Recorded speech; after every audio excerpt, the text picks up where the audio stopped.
Na-recover ng mga otoridad ang mga baril, bala at pampasabog matapos ang isinagawang counter-insurgency operation sa Cagayan. Narito ang report mula kay Police Corporal Marcelino Termenes.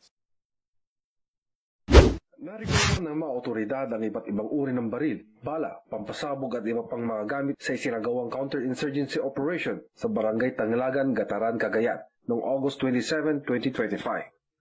Ang operasyon ay sinagawa ng 204th Maneuver Company, Regional Mobile Force Battalion 2, katuwang ang 112 Special Action Company, 11th Special Action Battalion ng PNP SAF. Batay sa impormasyong ibinahagi ng dating rebelde, ang mga nakumpiskang pampasabog ay isinailalim sa kustodiya ng Provincial Explosive and K9 Unit ng Cagayan Police Provincial Office para sa tamang disposisyon, habang ang 204th Maneuver Company, Regional Mobile Force Battalion 2 ang nakasiwa sa iba pang nakuhang gamit para sa kaukulang dokumentasyon.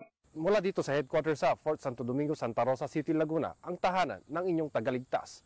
Ako ang inyong PNN correspondent, Police Corporal Marcelino Termenes, alagad ng batas, tagataguyod ng Balitang Pulis.